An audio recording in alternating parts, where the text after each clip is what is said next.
साथियों, आप सभी का इस प्लेटफॉर्म पर स्वागत है। यहाँ पर हम लोग जो जीआईसी प्रवक्ता की परीक्षा 19 सितंबर 2021 को संपन्न हुई है, उसके पेपर में जो सामान्य अध्ययन से संबंधित 40 प्रश्न पूछे गए हैं, उसके सही उत्तर को हम ये लोग यहाँ पर देखेंगे। तो चलिए प्रारंभ करते हैं। पहला प्रश्न है, हड़प्पीयपुरा स्थल वनमाली किस नदी पर स्थित है? वनमाली जो है कि आपके हरियाणा के हिसार जिले में स्थित है और यह रंगोई नदी के किनारे स्थित है। अगला है, बाणभट्ट ने हरचरित में किस मौर्यकालीन शासक का उल्लेख किया है? तो बृहद्रथ के बारे में उन्होंने उल्लेख किया हुआ है। अगला है, निम्नलिखित में से दिल्ली के किस सुल्तान ने अमानवीय दंड देना बंद कर दिया था? तो यह कार्य फिरोज शाह तुगलक के द्वारा किया गया था। फिरोज शाह तुगलक के द्वारा अंगभंग को समाप्त किया गया और मृत्युदंड को भी इनके द्वारा समाप्त किया जाता है। वह कौन सा प्रथम मुगल बादशाह था जो अंग्रेजों का पेंशन भोगी बना? तो यह शाह आलम द्वितीय था। शाह आलम यहाँ लिखा, परंतु शाह आलम द्वितीय था, जिसका अन्य नाम अली गौहर था। ये 1758 से लेकर 1806 तक शासन करता है। अगला है, भारतीय राष्ट्रीय कांग्रेस में सम्मिलित होने के लिए सुभाष चंद्र बोस को किसने प्रेरित किया था? तो चित्तरंजन दास इनके गुरु थे और एम.के. गांधी, महात्मा गांधी ने। अगला प्रश्न है, 1829 में अंग्रेजों के विरुद्ध खासी जनजाति विद्रोह का नेतृत्व किसने किया था? तो तिरोध सिंह या तीरथ सिंह इनके द्वारा किया गया था। और यह जो विद्रोह है आपका मेघालय में होता है 1828 से 1833 के मध्य में। निम्नलिखित में से कौन हड़प्पीयपुरा स्थल उत्तर प्रदेश में स्थित नहीं है? तो हुलास, आलमगीरपुर, मांडी ये उत्तर प्रदेश में स्थित है, परंतु देशलपुर जो है ये गुजरात में स्थित है। कन्नौज पर महमूद गजनवी के आक्रमण के समय वहां का शासक कौन था? तो यहाँ का शासक, कन्नौज का शासक जो है राज्यपाल था। महमूद गजनवी जो है कन्नौज पर जो आक्रमण करता है, यह इसका 12वां आक्रमण होता है 1018 ईस्वी में। अगला है, मध्यकाल में उत्तर प्रदेश के किस जनपद को शिक्षा के केंद्र होने के कारण सिराजे हिंद कहा जाता था? जौनपुर को कहा जाता था। और जौनपुर की स्थापना फिरोज शाह तुगलक के द्वारा गोमती नदी के किनारे अपने चचेरे भाई जूना खां की याद में कराया गया था। निम्नलिखित गुप्तकालीन मंदिरों में से कौन सा उत्तर प्रदेश में अवस्थित है? तो देवगढ़ का दशावतार मंदिर जो है ये उत्तर प्रदेश के ललितपुर में स्थित है। आरबीआई द्वारा कितने बैंकों पर जुलाई 2021 में नियमों के उल्लंघन के लिए जुर्माना लगाया गया? तो 14 बैंकों पर। जीएसटी परिषद का अध्यक्ष कौन होता है? तो केंद्रीय वित्त मंत्री इसके अध्यक्ष होते हैं। अगला है, असमानता वायरस वैश्विक रिपोर्ट 2021 या the inequality virus global report 2021 किसके द्वारा पब्लिश की गई, प्रकाशित की गई? तो ये ऑक्सफैम के द्वारा प्रकाशित की गई। प्रधानमंत्री फसल बीमा योजना शुरू की गई कब? तो यह जो है फसल बीमा योजना जो है आपकी फरवरी 2016 में सी ऑप्शन आपका सही हो जाएगा। निम्नलिखित में से कौन सा एक भारत निर्माण योजना का संगठक या कंपोनेंट नहीं है? तो ग्रामीण सड़कें हैं, ग्रामीण विद्युतीकरण है, ग्रामीण पेयजल आपूर्ति, परंतु ग्रामीण उद्योग इसके तहत नहीं शामिल है। तो सी ऑप्शन आपका सही हो जाएगा। वर्ष 2021-22 के संघीय बजट प्रस्ताव के 6 स्तंभों पर आधारित है। निम्नलिखित में से कौन सा एक उसमें सम्मिलित नहीं है? तो इसमें गाँव की अर्थव्यवस्था का सुदृढ़ीकरण जो है ये इसमें सम्मिलित नहीं है। देखिए, जो इसमें 6 स्तंभ हैं वो आप नाम सुन लीजिए। पहला है स्वास्थ्य एवं खुशहाली, दूसरा है भौतिक एवं वित्तीय पूंजी तथा अवसंरचना, तीसरा आकांक्षी भारत के लिए समावेशी विकास, चौथा है मानव पूंजी को पुनः ऊर्जावान बनाना, पांचवा है नवाचार एवं अनुसंधान तथा विकास, छठा है न्यूनतम सरकार तथा अधिकतम शासन। इसमें कहीं पर भी गाँव की अर्थव्यवस्था का सुदृढ़ीकरण की बात नहीं की गई है। अगला है, भारत में म्यूचुअल फंड को निम्नलिखित में से किस संस्था के द्वारा विनियमित किया जाता है? तो इसे सेबी के द्वारा इसे विनियमित किया जाता है। बैंकों में उपभोक्ता सेवाओं में सुधार का सुझाव देने के लिए निम्नलिखित में किस समिति का गठन किया गया था? तो गोई-पोरिया समिति का गठन 1990 में किया गया था। इससे पहले जो है कस्टमर सेवाओं से सुधार संबंधित जो एक समिति बनाई गई थी, तलवार समिति, 1975 में। अगला है, भारत के कुल भौगोलिक क्षेत्रफल में उत्तर प्रदेश का कितना भौगोलिक प्रतिशत है? तो ये 7.33% है। उत्तर प्रदेश का कौन सा शहर मार्च 2020 को राज्य के जीडीपी और प्रति व्यक्ति आय के मामले में शीर्ष स्थान पर रहा है? तो यह आपका नोएडा रहा है।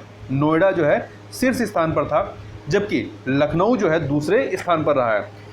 यूपी के कुल जीडीपी में नोएडा का जो हिस्सेदारी है वो 10.12% रही है। निम्नलिखित में से कौन सा उत्तर प्रदेश का प्रमुख उद्योग नहीं है? तो देखिए, सीमेंट, चीनी, कपड़ा, परंतु ऑटोमोबाइल नहीं है। अगला है, निम्नलिखित में से कौन सा एक उत्तर प्रदेश का लोक नृत्य है? तो जैता लोक नृत्य जो है ये आपका उत्तर प्रदेश का है, जबकि अन्य जो है यहाँ से संबंधित नहीं है। घोड़े मोडनी ये आपके महाराष्ट्र और गोवा साइड का है। 12वें वित्त आयोग का अध्यक्ष कौन थे? तो सी रंगराजन।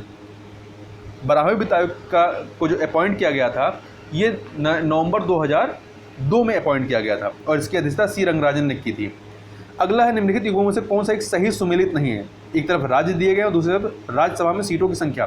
तो असम में सीटों की संख्या 6 नहीं है बल्कि 7 है। छत्तीसगढ़ में 5 है, हिमाचल प्रदेश में 3 है, उत्तर प्रदेश में 31 है। अगला प्रश्न है, निम्नलिखित में से राज्य के नीति निर्देशक तत्वों का कौन सा अनुच्छेद राज्य को निर्देशित करता है कि वे उद्योगों के प्रबंधन में कामगारों की सहभागिता सुनिश्चित करें? तो यह है 43A 43A। उत्तर प्रदेश में विधान परिषद वित्त विधेयक को कितने दिन विलंबित कर सकती है? अधिकतम 14 दिन तक। भारतीय संविधान के निम्नलिखित में से किस अनुच्छेद के तहत उत्तर प्रदेश में महाधिवक्ता की नियुक्ति होती है? तो उत्तर प्रदेश में नहीं, किसी भी राज्य में जो महाधिवक्ता की नियुक्ति होगी वो अनुच्छेद 165 के तहत होती है। मौलिक कर्तव्यों को भारतीय संविधान में 42वें संविधान संशोधन अधिनियम 1976 के द्वारा निम्नलिखित की सिफारिशों के अनुसार जोड़ा गया। तो ये स्वर्ण सिंह समिति की सिफारिशों पर जोड़ा गया था। निम्नलिखित युग्मों में से कौन सा एक सही सुमेलित नहीं है? ताप विद्युत गृह और राज्य। बाढ़ ताप विद्युत गृह बिहार में है, लारा छत्तीसगढ़ में, कुडगी कर्नाटक में है, गाड़रवारा ये आंध्र प्रदेश में नहीं बल्कि मध्य प्रदेश में है। अगला है, 2 सूचियां दी गई, सुमेलित करना है। खनिज और ये किससे संबंधित खदान क्षेत्र हैं? तो लौह अयस्क के लिए इटावीरा, मैग्नीज के लिए चियातुरा, तांबा जो है आपका शैडबरी में और बॉक्साइट जो है वाइपा में। तो इस प्रकार से आपका बी ऑप्शन 4, 3, 2, 1 सही हो जाएगा। आगे देखते हैं, निम्नलिखित में से किस देश से भूमध्य रेखा नहीं गुजरती है? तो केन्या, युगांडा, गैबोन से गुजरती है, परंतु जाम्बिया जो है भूमध्य रेखा के काफ़ी नीचे है। जाम्बिया जो है आपका जिम्बाब्वे का पड़ोसी है, तो यहाँ से नहीं गुजरती है। उत्तर प्रदेश में मयूर संरक्षण केंद्र निम्नलिखित में किस स्थानीय जनपद में स्थित है? तो ये मथुरा में स्थित है। निम्नलिखित में से उत्तर प्रदेश की कौन सी अनुसूचित जनजाति वाराणसी जनपद में नहीं पाई जाती है? तो यहाँ पर गोंड, खरवार और शहरिया जो हैं नहीं चेरो पाई जाती हैं, परंतु जो सहरिया जनजाति है ये आपका बनारस में नहीं पाई जाती है। सहरिया जनजाति मुख्यतः जो है ललितपुर में पाई जाती है। तो सी ऑप्शन आपका सही हो जाएगा। पारिस्थितिकी तंत्र की अवधारणा प्रथम बार दी गई किसके द्वारा? एजी टांसले के द्वारा। अगला देखते हैं, निम्नलिखित में से कौन सी फसल लवण सहिष्णु है? तो जहाँ तक इसका उत्तर जो है वो सी लोबिया होना चाहिए। ये संशयग्रस्त है, पूरी तरीके से मतलब कॉन्फिडेंस नहीं है इस पर। अगला है, खड़ी फसल की कटाई करने से पहले अगली फसल की बुआई करना कहलाता है रिले खेती। निम्नलिखित में से किस क्षेत्र में मोटे अनाज वाली फसलें उगाई जाती हैं? तो मोटे अनाज वाली फसलें जो है जहाँ पर बरसात कम होती है अर्थात जो पठारी इलाके होते हैं वहाँ पर अर्थात ऊंचाई वाले ऊपरी क्षेत्र में। ए ऑप्शन आपका सही हो जाएगा।